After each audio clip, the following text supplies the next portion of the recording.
Time now for Hawk Zone, sponsored by Muckleshoot Casino.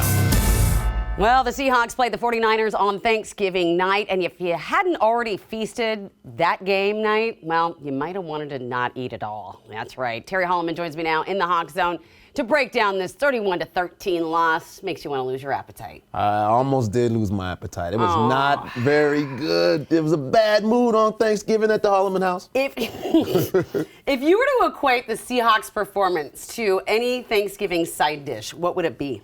It would probably be one that you probably haven't seen in a while. But you remember they used to make this green Jell-O salad? Yes, the Jell-O mold. Yeah, the Jell-O mold. My grandma used to put ham in it. Ham and meat and marshmallows and all that stuff. Like something just completely unappetizing that after Thanksgiving dinner is over, it's still there and nobody touched it. Yeah, that's the game that we saw last week versus the 49ers. Well, move that. Let's dissect the dissect something else. Jell-O. Yeah, get the Jell-O out of here. So they were coming off a short week, which is always hard. Yes. Their quarterback isn't 100%.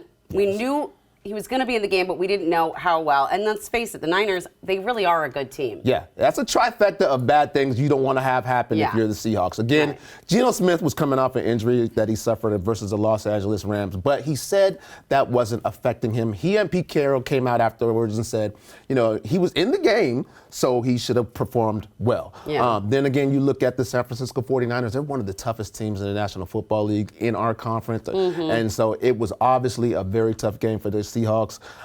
The mistakes that they made in the game also didn't help them out. So it was just a whole myriad of different things that came together that weren't favorable for the Seahawks. But okay, and you said Geno was there and the coach said he was showing up. But I mean, their offense, they couldn't really just get anything going. So do you think Geno was ready to be out there? I mean, he was obviously he had a serious injury, a bruised elbow, but he was able to play. He had gone through the treatment all week long, got himself together. He just was out of sorts. They couldn't put anything together outside of the first drive of the game, and things just continued to avalanche and go downhill for them.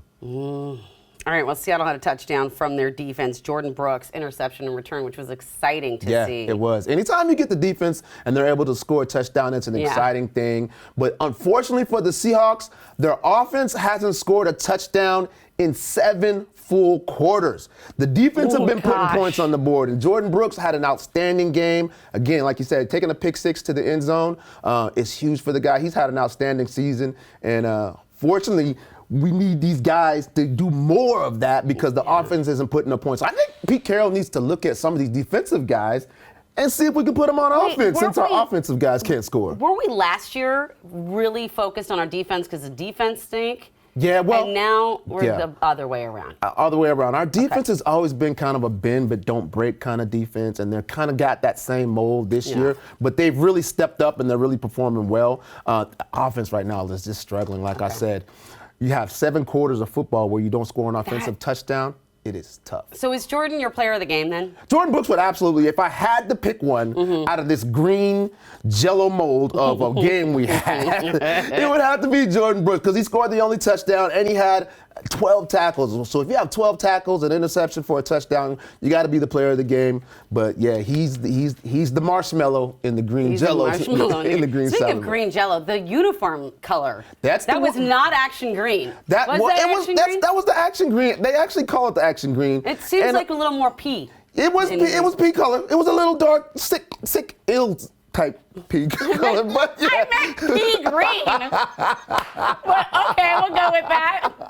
We'll roll with it. Right? We'll roll with it. That's what we do here in the Hawk Zone. Yes. Oh my God. All right. Other than the uniforms, you're a football player, you're a former football player. What do you make of all the mistakes that they've been making? It was not good. It was not good. See, first of all, so DJ Dallas, who we talked to on this show before, he had an uncharacteristic muff punt. He dropped the punt, which gave them the ball deep in the Seahawks territory. So that was a huge mistake. And I think when you start having mistakes like that, they kind of just avalanche and they happen one after another. You get a penalty. Yeah. You get a holding call. You get a situation where you're throwing interceptions like Geno. So I think sometimes you get in a situation with a team, these things just kind of snowball on each other. Yeah. And we have another short week now. We are facing off against the Cowboys, Thursday Night Football. What do we need to know about Dallas? Dallas is a really tough team. The Seahawks have a really tough schedule from this point moving forward. The Cowboys have not lost at home in 13 consecutive games, and these guys are tough. The defense is tough, led by an incredible outside linebacker, Micah Parsons. He's going to be all over the place trying to get on Geno Smith, and they have an incredible quarterback in Dak Prescott and some young wide receivers. So the Seahawks are going to have their work cut out there once again. Man, I feel bad for our boys out there. I do feel bad for them, but again, you know, if you want to be the best, you got to beat the best. And so we're on a stretch where we got to beat the best. All right, I'm here for that. Yeah. Meantime, have you ever seen the movie Top Gun? I might have seen it once or twice. Okay, no, the original one. Yes. Do you remember the song, Take My Breath Away? Of course. Everybody knows nobody that. could sing, but we all tried in our car. Yeah. So it won a Golden Globe and an Oscar for Best Original Song. And get this, the band behind it, Berlin, is coming to the Muckleshoot Casino Event Center. Berlin will forever be recognized as synth electropop pioneers. Don't miss Berlin with special guest Boy Toy on December 21st. Visit the website on your screen for ticket info. Don't worry, Terry and I won't be singing that night. No. But we will all the time otherwise.